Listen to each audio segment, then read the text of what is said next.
invitation. Thank you in particular to Amaranta for the wonderful administrative work that got us here. You've worked really hard, so thank you for that. It's a huge honour to kick off this very exciting event. I'm really looking forward to hearing as many contributions as I can over the next few days. The program is very exciting. And it's also a real joy for me to be back in Santiago. I was here in April last year, and I learned so much, and I'm sure I'm going to learn a lot more over the next few days.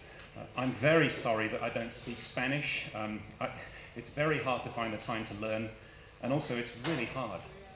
I always find this incredibly difficult to get to grips with. I need to spend more time in Spanish-speaking contexts. My contribution today is about the current housing crisis in Britain. And in many ways, this is a story about the relationship between information and power under neoliberal ideology.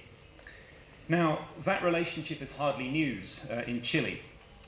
And in Britain, it's certainly mild compared to what happened here only a few decades ago.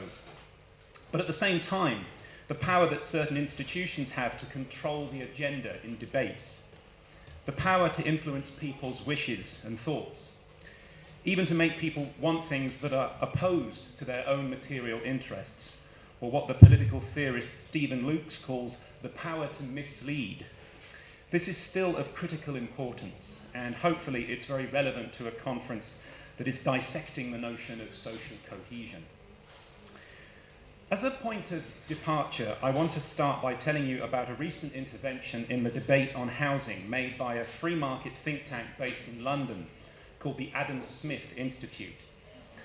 The Institute was founded in 1977 by an economist called Madsen Piri, who remains its president. It was heavily influenced by the conservative think tanks in Washington, D.C., where Piri had spent quite some time after he obtained his PhD in philosophy in 1974. And the Institute was widely rumoured to be financed by the CIA in its early years. It produced a series of detailed policy recommendations for the Margaret Thatcher governments, focusing on the privatisation of state-owned assets and on low taxation.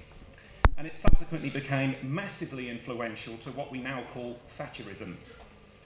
On its website today, the Institute says that it has a number of overarching objectives, and I quote, "To make liberty a consideration in every political argument, to win once and for all the intellectual arguments against Keynesian economic policy, to make people realise that our current fiscal path is unsustainable as demographic change takes its toll on the welfare state." And interestingly, Madsen Piri wrote a book accompanied by several YouTube videos quite recently called How to Win Every Argument. Every year, the Adam Smith Institute runs a Young Writer on Liberty competition, which is aimed at undergraduate students aged between 18 and 21. And it's designed to encourage new talent with brave new ideas. The theme of the competition this year was housing.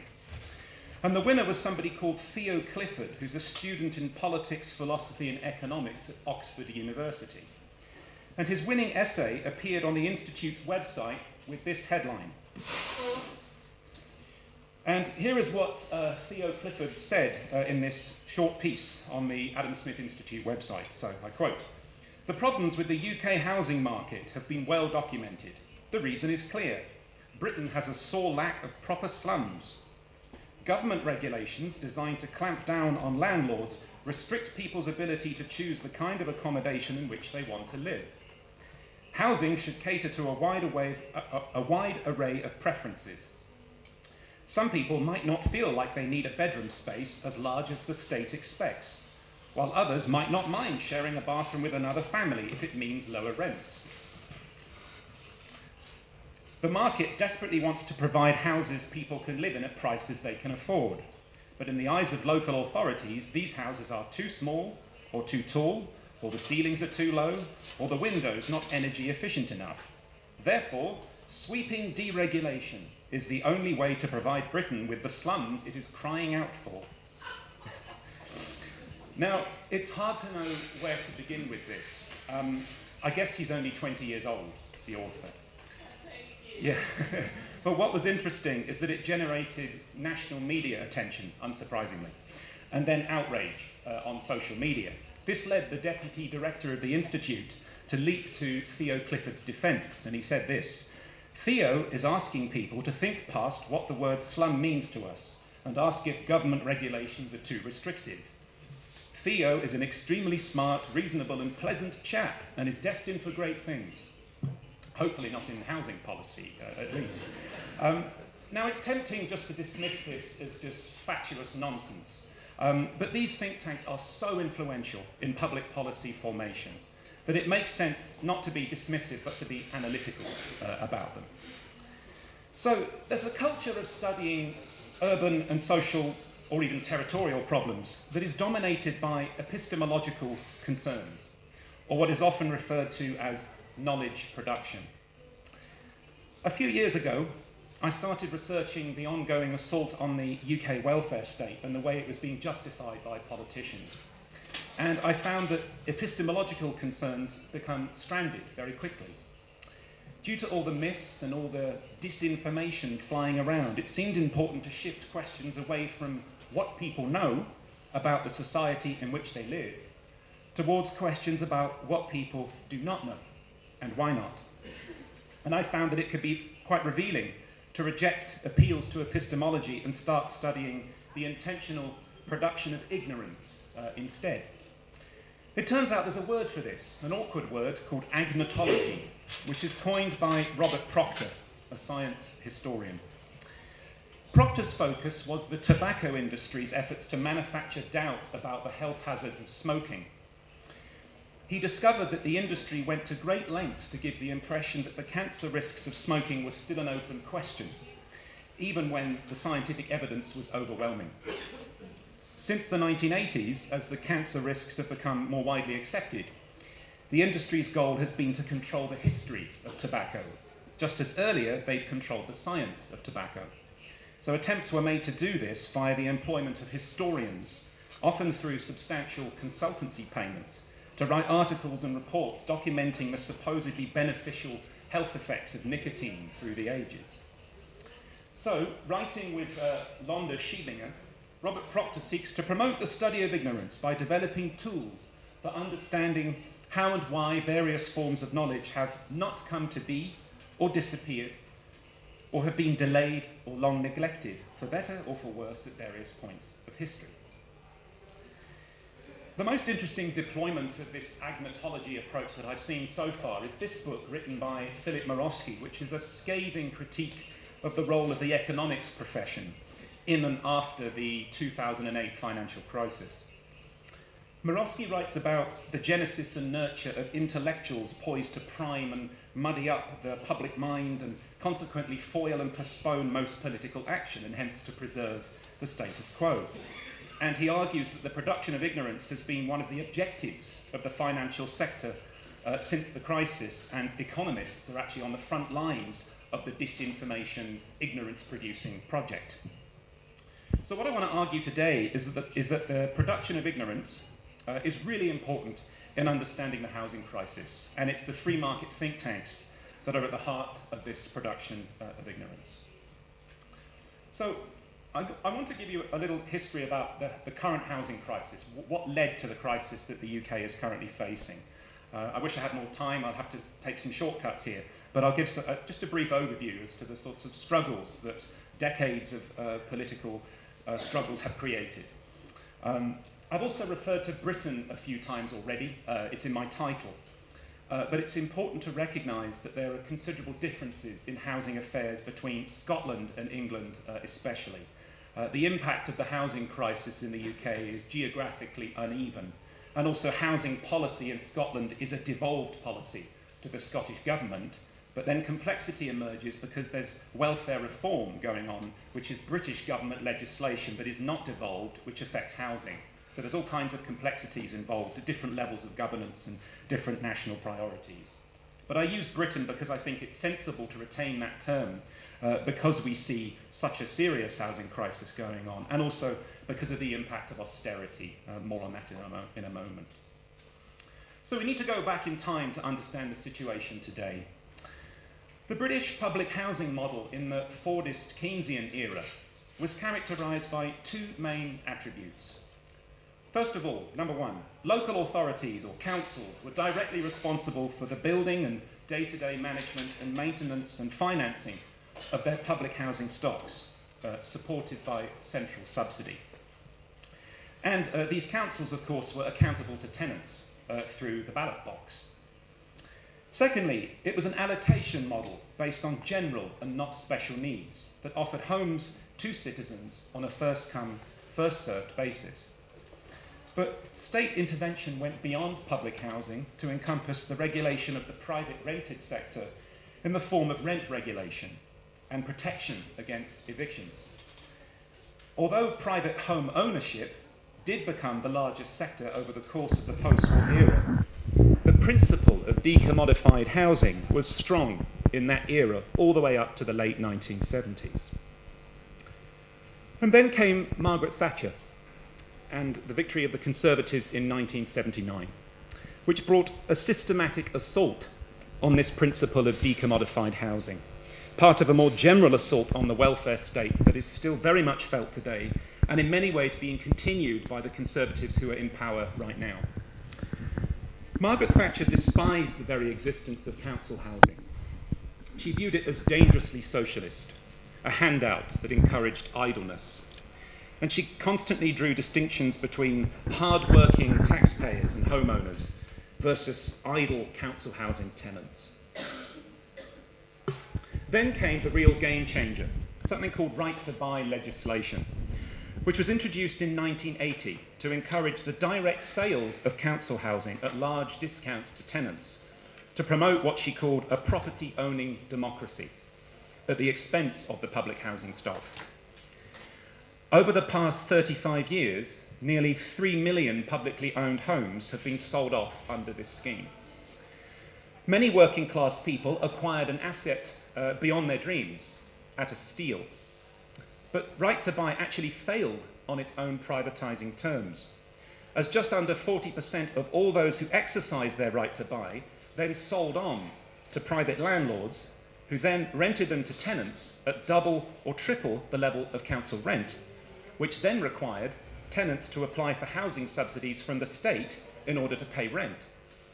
So, and this is crucial, Margaret Thatcher's flagship policy actually ended up costing the state far, far more in housing subsidies than it ever did in the construction, maintenance and management of council homes. Now, without question, the main long-term effect of right to buy was to rob future generations of affordable housing. And diverting those tenants into the landlord bonanza that is the private rented sector. And if you're interested in any of these issues, by the way, I recommend a read of the brilliant writings of Ray Forrest, Alan Murray, and Michael Harlow, all about what happened at this time. Since 1979, there has been a substantial reduction in the amount of new social housing construction, and that's led to a shrinkage of that sector. And in fact, senior Conservative politicians have recently spoken of their desire to rebrand social housing as taxpayer-subsidised housing.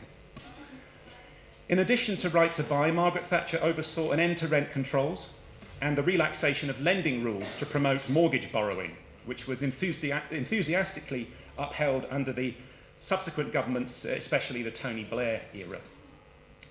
Now, real wages were effectively depressed by Thatcherism. So how could workers then afford to buy the goods that capitalism was producing? And the answer could be found in easy credit. And much of that credit was used to fuel the housing market. And I'm going to talk about this a bit later on. So what has right to buy and all the various deregulation activities of the 80s led to? Quite simply, a spectacular mess. Obviously, everything's relative. There may be far worse housing situations in countries that are represented here this week. But I would very strongly argue that right to buy has created a total mess. This graph shows quite simply the high cost of housing that has emerged. So the shaded areas here correspond to the axis on the left-hand side. And this shows the number of new dwellings completed per year, broken down by sector. And at the top, you've got the different government administrations. So we're going from about 1946 all the way to 2010 here. And the line, this line that's going up and up and up, corresponds to the right-hand side, which shows the average house price. Now, most people would probably interpret this graph as a familiar story of high demand and under supply. But there's much more to it than that, and I'll talk about that a bit later. I should just add to this that council houses just are not being built anymore, and housing costs are scandalously high and have gone back up again after this 2008 dip that you see there. So now they've gone to record highs. To put this in, I suppose, away from graph into sort of textual terms. So by 2014, there were more households renting homes privately than in social housing, which is the first time since the late 1960s that that's happened. Something called buy-to-let mortgages have soared, and these are facilitated by short-hold tenancies, which have no tenant security. This is basically a get-rich-quick scheme for landlords. And until just May of this year, it was subsidised by the state via tax breaks for landlords. 1.8 million households and counting are on the waiting list for social housing. Homelessness is on the rise. There's been a dramatic increase since 2010, since the Conservatives gained power again, despite the fact that there are around 750,000 empty homes across the UK. There is a serious homeless problem. 1/3 of all private rented sector tenants are living in structurally inadequate housing, and 1.6 million households are spending half their income on housing costs. And the very poorest members of society have approximately £60 per week left for everything after housing costs have been met. Now, of course, what I'm showing here is the general picture. This is geographically uneven. It's the large cities where the costs of housing are so extravagantly high, where the biggest suffering is felt in terms of the housing crisis, but this is the general UK picture. I should say that it's not only right to buy that has affected council housing. There's been a large-scale transfer of council housing to housing associations, something called stock transfer. And this should be seen as part of the political desire to end public ownership altogether. And it's accounted for 1.5 million dwellings across the UK. One of the participants at this conference, Paul Watt, has written some great pieces on what's been going on in respect of stock transfer in London. There's now a dwindling public subsidy for housing associations, and they have been forced to rely on commercial borrowing to balance the books, which puts upward pressure on rents. And now, housing associations, which are effectively charities that own and manage housing at low cost, these associations are under extreme government pressure to sell off their stocks under the latest variant of right to buy that's just been introduced. I should say that in the eyes of Conservatives, I suppose the attacks on council housing and social housing they're not finished. So despite this devotion to home ownership policies, the percentage of homeowners is now falling. There's still a sizable public or charity sector, as represented by the figures there. There's still very large public sector land holdings, and housing benefit subsidies are helping millions of people pay rents that they simply can't afford to pay anymore because of the cost of housing going up. The housing benefit bill has risen from £6 billion in the mid-1990s to £35 billion today. So in the eyes of Conservatives, these are things that they'd like to see change. They view this as an unfinished project and they need to go deeper. And a crisis of capitalism, which has been repackaged quite successfully by the Conservatives in power as a crisis of the welfare state, has presented new opportunities for neoliberals to apply their shock therapies. Mild shocks compared to those, of course, which happened here 40 years ago or so. But certainly there's been attempts to try and drive this assault on the welfare state and the assault on decommodified housing even further, to try and finish the revolution that Margaret Thatcher started. And this is what's been going on. These two in the middle there, that's the Prime Minister David Cameron and the Chancellor of the Exchequer, the guy in charge of the economy, George Osborne, there on the right. And this is the things that have been going on since 2010. I'm just going to focus on one of these, the top corner there, the assault on housing benefit and the so-called bedroom tax. So, whilst welfare reform, I actually think welfare demolition would be a better characterisation. So whilst welfare reform in the UK, of course, encompasses far more than housing, it's the cuts to housing benefit that have become a flashpoint for a very compelling and quite disturbing class struggle. Housing benefit was introduced in 1988, and its objective was to subsidise the cost of rental accommodation for tenants in the social rented, the housing association stock, and the private rented housing sectors. It's a means-tested benefit. Nearly 5 million people, which is about 10% of all adults in Britain, they claim an average weekly rental subsidy of £84. And in London, which is the most expensive city, the average climbs to £130. Now, it's of course landlords who are ultimately receiving these subsidies. In 2008, housing benefit was modified to a flat rate allowance for properties of different size in local rental markets to recognise the uneven geography of housing costs. And that modification led to very high levels of payment in a small number of cases, up to, say, £2,000 a week for a 4-bedroom house in central London. And that's entirely because of the very, very high cost of housing there, which of course has nothing to do with the tenant who's claiming housing benefit. But as part of a welfare reform agenda, the government has now capped housing benefit at £400 a week for a 4-bedroom home, regardless of geography. £340 a week for a 3-bed, £290 per week for a 2-bed, and £250 for a 1-bed. On top of this, since April 2013, the allocation of housing benefit takes into consideration the number of rooms occupied by tenants in council and housing association accommodation, and restricts payments to allow for 1 bedroom per person or per couple. So if it's deemed by the government that there are too many rooms in such a dwelling for the number of occupants, the under-occupancy penalty is applied. And this has been called the bedroom tax by its opponents. And it reduces housing benefit payments by 14% for 1 extra bedroom and by 25% for 2 or more extra bedrooms.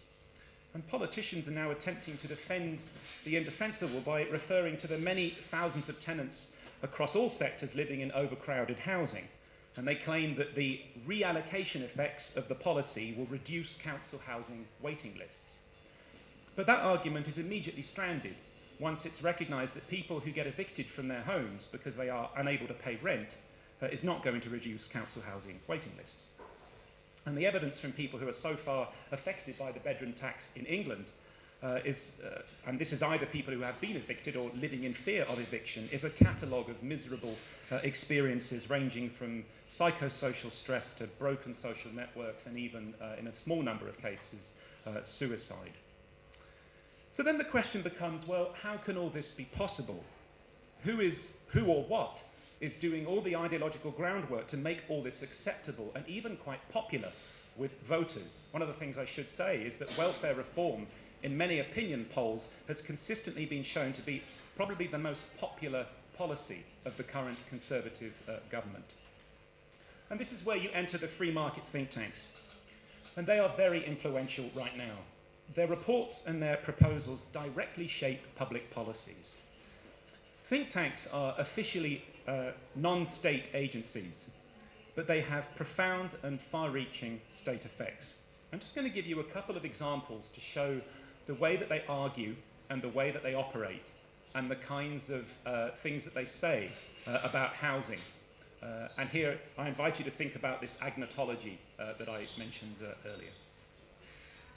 This is a report called Create Streets, and it was jointly authored by Policy Exchange, which is Prime Minister David Cameron's favourite think tank, and a new think tank called Create Streets, which was founded by a director of Lloyd's Banking Group in London. And it has a mission to, and I quote, to encourage and facilitate the replacement of London's multi-storey housing and the development of brownfield sites with real houses in real streets.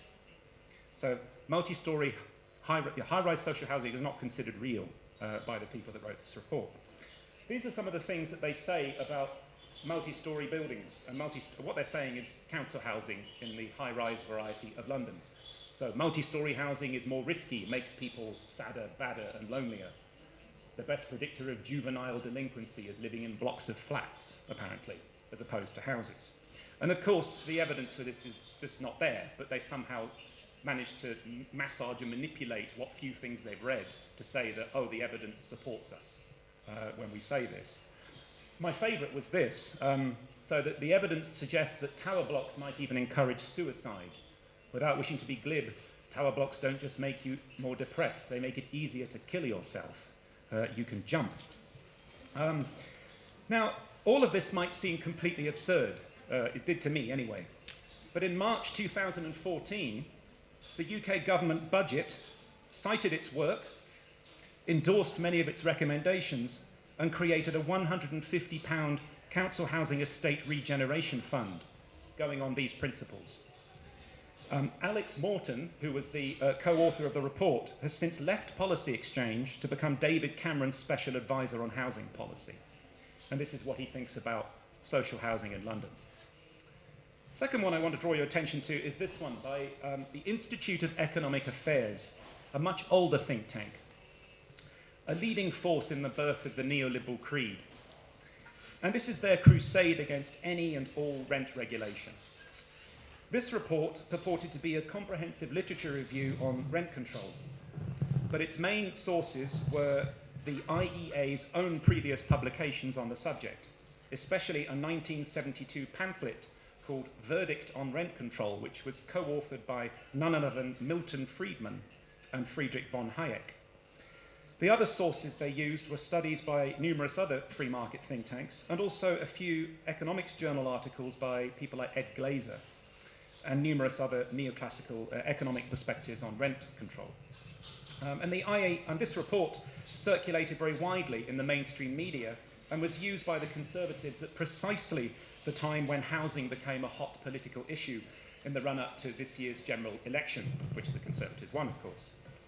One thing I will say about this is that the argument that rent regulation always creates slum conditions, which is what they say in this document, because landlords will have insufficient income to maintain their properties, or the argument that rent regulation leads landlords simply to withdraw their properties from the market completely. This just does not stand up to scrutiny if you look at some of the countries where rent regulation is well established. What's been going on quite recently, for example, in Germany, in large cities like Berlin, also in the Netherlands. This doesn't happen when rent regulation is there. And also people getting evicted because they can't pay insanely high rents just drives up demand further in the context of no council housing construction. And also, reducing private rents by simply 1/4 would save the taxpayer up to £3 billion annually in housing benefit alone, which incidentally is enough to build 50,000 council houses. So I find it hard to accept these arguments about any rent regulation being an economic disaster. Now, I've been spending way too much time reading think tank literature. It's quite soul-destroying, actually. I'm exhausted. What is quite striking is the intensity of the belief that you see in these documents, the zeal, the unwavering conviction, the abstraction, and the ahistoricity. Despite counter-evidence being widely available, there's an insistence that over the long run, they will be proved right? History's on their side. They portray themselves, as Jamie Peck has argued, as lonely voices of reason, even though they shape and they sail with the prevailing political wind. They indulge in what I've called decision-based evidence-making, as opposed to evidence-based decision-making. But they always make claims of independence, claims of objectivity, lack of bias, and especially rigour. And this is now accepted by mainstream media, so opinion morphs into fact. Particularly striking in those documents that I've just shown you, and many others I could have brought as examples, is how both class stigmatisation and territorial stigmatisation are both activated and amplified to try and procure consent for what are often very punitive policies. There's some brilliant work by a sociologist at Lancaster called Imogen Tyler on the emergence of what she calls stigma power in Britain, and think tanks are certainly on her radar in that analysis. So these institutions are really powerful, and I think they really need to be targeted. Viewed through an agnotological lens then, so going back to this term agnotology, think tanks do the following. First of all, they disregard substantial evidence of the structural and political and institutional causes of the housing crisis. They disregard things like deregulation, privatisation and financialisation as culprits. Those are actually put forward as the solutions, even though these were what created the problem. They ignore any alternative approaches to addressing the housing crisis, things like land value taxation, which has been widely put forward, collective ownership schemes, land trusts. They make those alternatives often seem pathologically abnormal. Thirdly, they connect together the worlds of politics, business, and the media to defend the neoliberal society that they have helped to create, and to keep the national political conversation on housing on terms that are favourable to those in positions of power. This headline appeared on the BBC News website in November 2010. Do the poor have a right to live in expensive areas? When I first read this, I remember I was drinking coffee and it then sprayed all over the monitor. Guiding it was the very popular view that housing support for the poor should not give access to housing in neighbourhoods which so-called tax-paying households cannot afford. What was striking here was what wasn't mentioned, the grotesquely high cost of housing.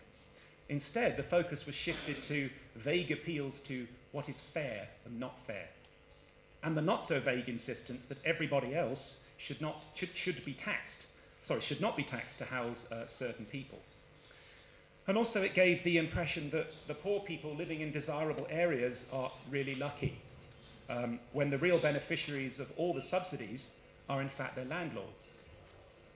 So if people did delve into the arguments in detail without their minds being sort of fogged by moralizing about what is fair and what's not fair, they might begin to call into question the assumption that the deregulated market, buttressed by private property rights, be the force that determines the cost of housing.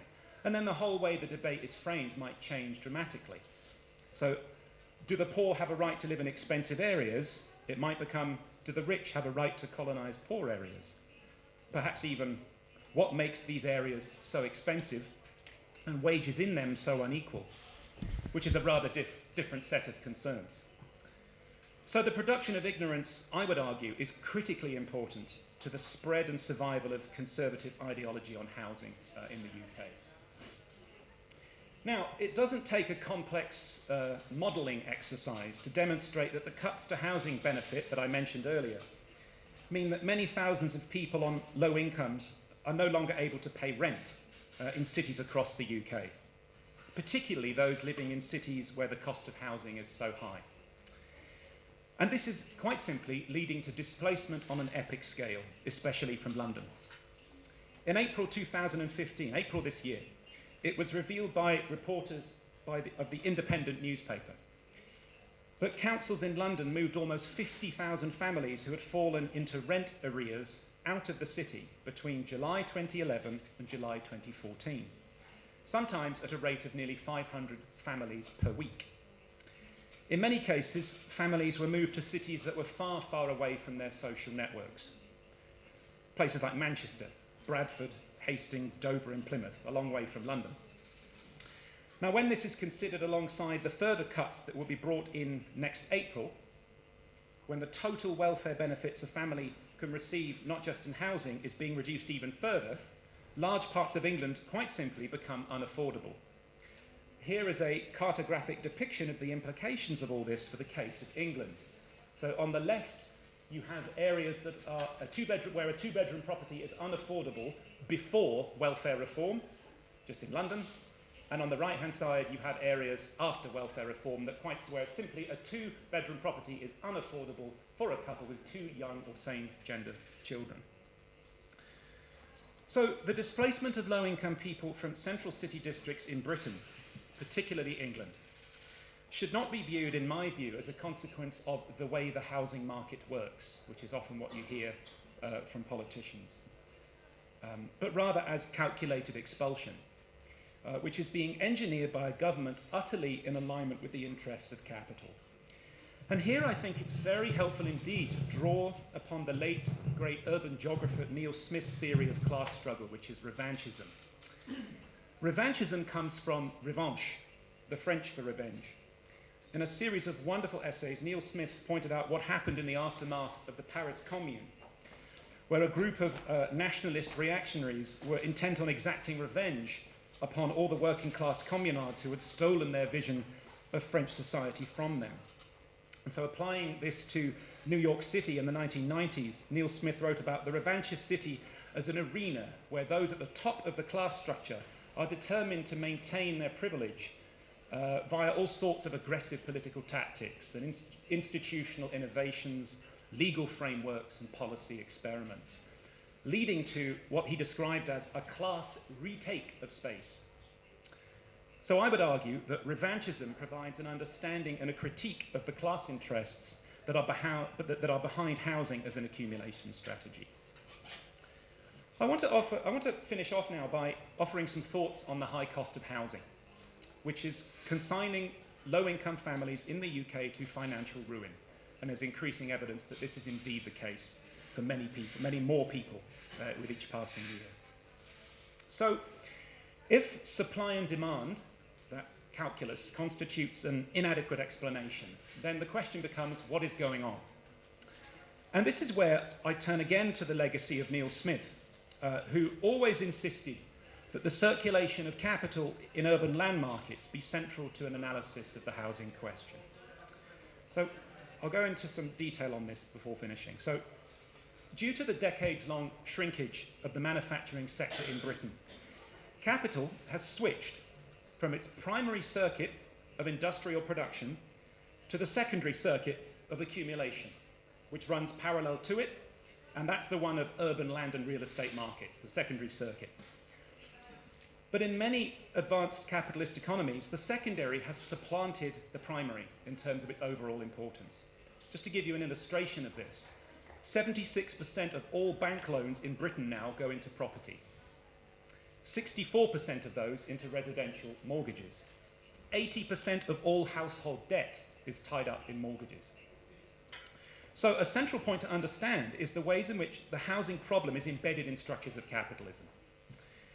What has happened in the subprime crisis in America and with the austerity crisis in Europe is that the nexus between housing, construction and finance has been totally exposed. So it's not just a question of housing in the narrow sense of bricks and mortar that we often tend to think about, but the way in which housing is now embedded within the capitalist system. There's a geographer in Belgium called Manuel Albers who's doing some quite brilliant work on the financialization of housing. This is from one of his co-authored papers, which is not available yet, but you can find it on his website. And what it shows here, the y-axis shows the IMF's mortgage market index, which is basically a tool to measure institutional differences of housing finance systems, showing how accessible mortgage credit is to households. The x-axis shows the mortgage debt to GDP ratios calculated by the authors of this paper. And what this graph shows, quite simply, is that looking towards the bottom left corner, countries with rigid mortgage market regulation have lower mortgage market to GDP ratios, and on the upper right-hand corner, we find the high debt liberalized economies. And these are countries where it is very well documented that the high cost of housing has reached crisis levels. So, what does this mean? Quite simply, that the low interest rates and abundant mortgage credit is responsible for remarkable increases in the cost of housing. The housing crisis is not reducible simply to high demand and low supply. Mortgage market liberalisation, which is often framed by politicians as making home ownership accessible, has resulted in a debt explosion rather than in more accessible home ownership. So if you remember from earlier, the percentage of homeowners in the UK is falling. And in Britain, the institutional arrangements behind the distribution of housing incentivise land speculation. So the urban housing market in the UK, particularly London, though not exclusively, has now become a place for very wealthy people indeed, especially investors from overseas, to park their money at an annual rate of return of about 10%. More here on the question of speculation. So to address the crisis of continuous growth under long cycles of accumulation, borrowing from the analysis of David Harvey, capital has to devalue land, among other things, to reinvent investment opportunities for the absorption of the surplus that is created. So at times of crisis, the speculation in land that is being devalued becomes rife. And we see the rise and rise of what Harvey calls speculative landed developer interests. So Speculation means that more and more capital is being invested in search of rents, in search of interest, in search of future gains, rather than invested in productive activity, which is a trend towards a rentier form of capitalism, a parasitic economy of unproductive extraction, characterized by the escalation of what Andrew Sayer describes in this book as unearned income from the ownership of existing assets and resources. Rentiers have everything to gain from the circulation of capital in land markets, from the urban absorption of surplus capital via all kinds of debt-financed urbanization projects. It's worth remembering that land value is not created from owning land. It's created from collective social investments in land, which landowners then capture as unearned income, borrowing from this analysis from Andrew Sayer. In the process, they often extinguish the spaces for working class social reproduction. So instead of building shelter for people in need, the system encourages rentier capitalists to see who can best use their land banking skills to anticipate the next housing bubble. And this is really now going on despite the lessons that we might have learned from the 2008 financial crisis. I just want to finish on the backlash that's happening. So I appreciate that much of what I've said today might be quite a depressing tale. I want to finish on an optimistic note. In the space of 1 year, the Living Rent campaign in Scotland has managed to get the Scottish government to introduce rent controls in certain rent pressure areas in Scottish cities, starting from next year. And also, they won a big victory when they got the government to end the right of landlords to reclaim their properties from tenants without any reason. And they've achieved this not only through tactics of direct action, but also via really impressive research. And it was fascinating. They actually came to me to ask me all sorts of questions about rent control, and they knew the answers to them already. I think they just wanted an academic behind it, but they've done so much research, and their website is now a clearinghouse of information about the private rented sector in most European, Western European contexts. It's really remarkable what they've achieved. In late 2014, an important social movement called Focus E15 was born on the Carpenters' estate in the East London borough of Newham. 2 young mothers occupied an empty flat on the estate in late September that year. They were soon joined by several other young mothers who had all experienced the same trauma, being served eviction notices by an emergency hostel after the funding stream to that council-run hostel was cut. The Carpenters' estate is right next to the 2012 Olympic Park, and in 2010 it was cleared of all its residents as the council, affected by central government cuts to all local authority budgets under austerity, they tried to sell the land to cash in on the Olympic bonanza. The deal fell through, leaving more than 600 council homes empty for 4 years. And the council wanted to send the families that had displaced into hostels in Birmingham and Manchester, miles away from London where rents are cheaper. And this protest armed itself with a very simple message: social housing, not social cleansing. And the council failed in their attempt to use powers of eviction and silence the mothers who then left the homes that they had occupied on their own terms, whilst continuing their campaign, which has now generated national attention. In December 2014, there was a victory for the residents of the New Era estate, also in London, when they successfully fought plans by American land investors to evict dozens of families and more than double the rents. These investors, Westbrook Partners, were put under huge public pressure because of a very vocal campaign against the profiteering motives, again led by mothers on the estate. And they then sold the estate to a charitable foundation committed to delivering low rents to Londoners on low incomes. It's not a coincidence that these protests are led by young working class women. The impact of austerity, of course, is highly gendered. These protests in a capital city with grotesquely inflated housing costs across all tenures generated a lot of attention and triggered a national debate about housing affordability, and generated similar protests in other cities. What these movements demonstrate is that when too many people become unable to afford shelter, it becomes a political problem, a major basis for social mobilization. What happens now will depend a lot on the abilities of these social movements to resist the stigmatization that they face. and the extent to which they can build alliances with other housing movements nationally and internationally to insist on the right to be housed against the forces that are currently denying those rights. Nothing is more inconvenient to these think tanks and the people that they are writing for than a multitude that decides to question everything and to peel back the intentionally produced ignorance that stops us from seeing what is actually going on. I'd stop there. What I also want to do is dedicate this lecture to Matthew Giroux, who was a very promising French urban geographer who was tragically killed in Paris in the theatre on Friday. So this one was for Matthew, but thanks for your attention.